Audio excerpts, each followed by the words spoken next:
हाय दोस्तों, मेरा नाम सलमान है। आज की इस वीडियो में मैं बात करूंगा कि न्यूक्लियर पावर प्लांट क्या है और न्यूक्लियर पावर प्लांट एक्चुअली काम किस तरीके से करता है।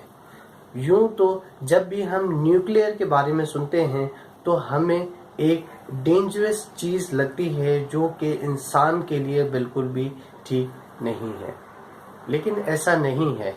हर वो मुल्क जिसके पास न्यूक्लियर पावर है उसके पास एक सोसाइटी होती है जो कि न्यूक्लियर रिएक्टर से कोई ना कोई ऐसे काम निकलवाना चाह रहे होते हैं जो कि इंसानों के लिए मुफीद भी हों। इसीलिए न्यूक्लियर पावर प्लांट जो है वो बिल्डअप किए गए। तो आइए स्टार्ट करते हैं। ये मैंने एक पावर प्लांट बनाया है जो कि न्यूक्लियर रिएक्टर से लेकर सिटी यानी कि हम लोगों के घर तक किस तरीके से पहुंच रही है।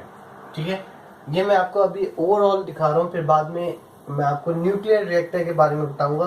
सिर्फ इस पूरे पावर प्लांट में अगर आप नोट करें तो हमारे पास सिर्फ न्यूक्लियर रिएक्टर है जो अलग है और उसके साथ हमने जो है वो हीट एक्सचेंजर लगा दिया।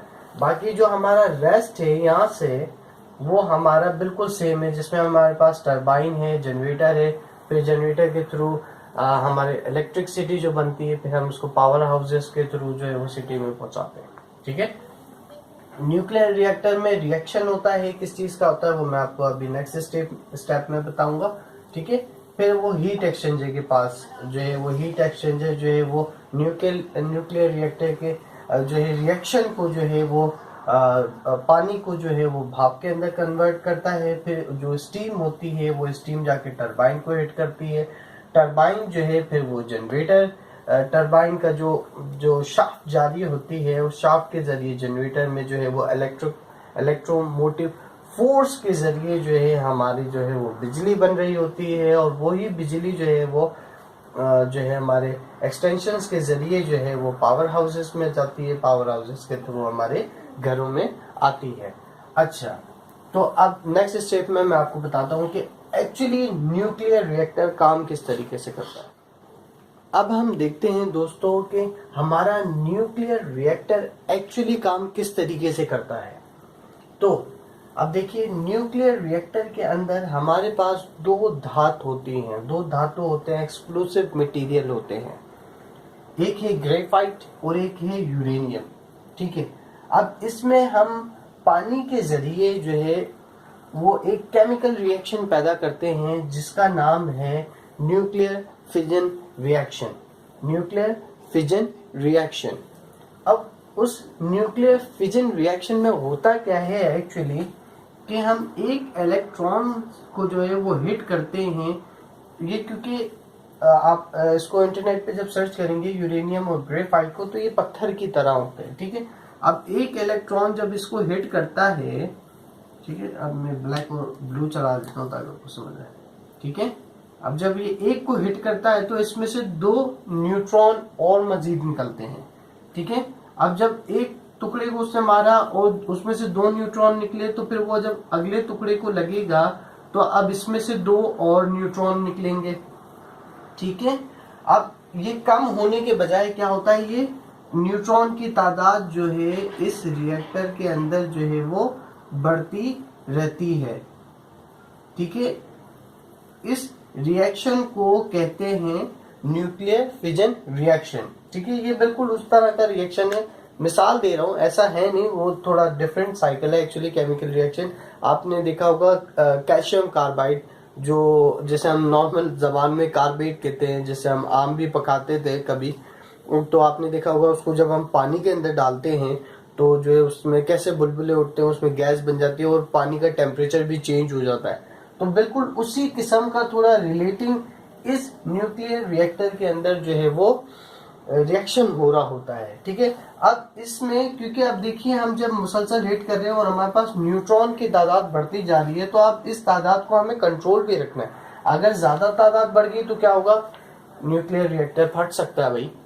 तो अब उसको हमें कंट्रोल करने के लिए हमने यहाँ पे रॉड दी होती है। एक्चुअली ये रॉड क्या करती हैं, जो तादाद हमें चाहिए न्यूट्रॉन की इसके अंदर उतनी तादाद रहने देंगी और जो एक्सेस तादाद होगी उसकी वो जो है इस रॉड के जरिए बाहर निकल जाएगी। ठीक है। अच्छा, तो और इसमें सबसे इम्पोर्टेंट बात ये है कि 1 kg यूरेनियम जितनी हमें पावर देगा उसी के बराबर हमारे को 4000 टन 4000 टन कोल पावर देगा। यानी कि 1 किलोग्राम यूरेनियम से जितनी हम एनर्जी और ताकत हासिल कर सकते हैं उतनी ताकत हमारे को 4000 टन जो है वो कोयला देगा। तो अब खुद सोचें आप कि हमारे लिए जो है ये पावर प्लांट कितना बेहतरीन है, लेकिन ये लगता क्यों नहीं है शहरों में या शहरों के करीब? क्योंकि इसका सबसे नेगेटिव पॉइंट ये है कि इसकी जो रॉड होती है, अब जाहिर है यूरेनियम अगर हम कहीं पे भी इसको फेंक देंगे ऐसी, तो क्या होगा भाई, जो लिविंग थिंग्स हैं दुनिया की, चाहे वो जानवर हो या इंसान हो, अब इसको अगर हमने पानी में डाल दिया तो क्या होगा भाई, पानी अब इंसान भी पी रहा है, जानवर भी पी रहे हैं, पौधों में भी जा रहा है। अब क्या होगा कि इंसानी जो वजूद है वो बीमार होना शुरू हो जाएगा, मरना शुरू हो जाएंगे। तो इसलिए इसका जो वेस्ट होता है जिसे हम कहते हैं वास्ट वेस्ट एक्चुअली, तो वो वेस्ट जो है हमारे को बहुत ही एहतियात के साथ जो है वो फेंकना पड़ता है। ठीक है। अब न्यूक्लियर रिएक्टर किस तरीके से काम कर रहा है हमें शायद पता चल चुका होगा। तो अब इस न्यूक्लियर रिएक्टर से पाइपलाइन जारी होती है, एक्चुअली वो हीट एक्सचेंजर से होती हुई, ठीक है, वापसी इसके अंदर ये पानी आ जाता है।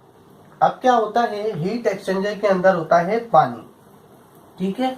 अब हीट एक्सचेंजर का क्या काम है, बगैर कांटेक्ट हुए हुए फिजिकली उसको एक टेम्परेचर से दूसरा टेम्परेचर उसको दे रही है। जिस तरीके से अब ये पाइप का जो टेम्परेचर है वो है गर्म और इसका टेम्परेचर है ठंडा। अब ये डायरेक्टली कांटेक्ट नहीं हो रहा क्योंकि इधर तो सिर्फ पानी के जरिए जो है वो हीट गुजर रही है। अब ये हीट जो है वो हीट एक्सचेंजर के अंदर आ जाएगी। अब इस रिएक्शन से क्या होगा कि हमारा जो पानी है वो स्टीम के अंदर कन्वर्ट हो जाएगा। ठीक है। अब इस स्टीम को हम मोर प्रेशराइज करेंगे। प्रेशराइज करने के बाद फिर हम टरबाइन पे हिट करवाएंगे। टरबाइन से हिट जब होगी तो रॉड के थ्रू जो है वो जनरेटर में जो है मैकेनिकल मूवमेंट जाएगी और जनरेटर क्या करेगा, मैकेनिकल मूवमेंट को जो है वो इलेक्ट्रिकल मूवमेंट में कन्वर्ट करने के बाद जो है वो आगे सप्लाई कर देगा आपकी जो बिजली उसमें जनरेट होगी। ठीक है। तो उम्मीद करता हूँ कि आपको न्यूक्लियर पावर प्लांट जो है वो किस तरीके से काम करता है समझ आया होगा। और प्लीज अगर आपको कोई भी सवाल है इसके बारे में प्लीज मुझे नीचे जरूर कमेंट में बताएं। और उम्मीद करता हूँ कि आपको ये वीडियो समझ आई होगी। प्लीज इस वीडियो को शेयर करें और thank you for watching this video.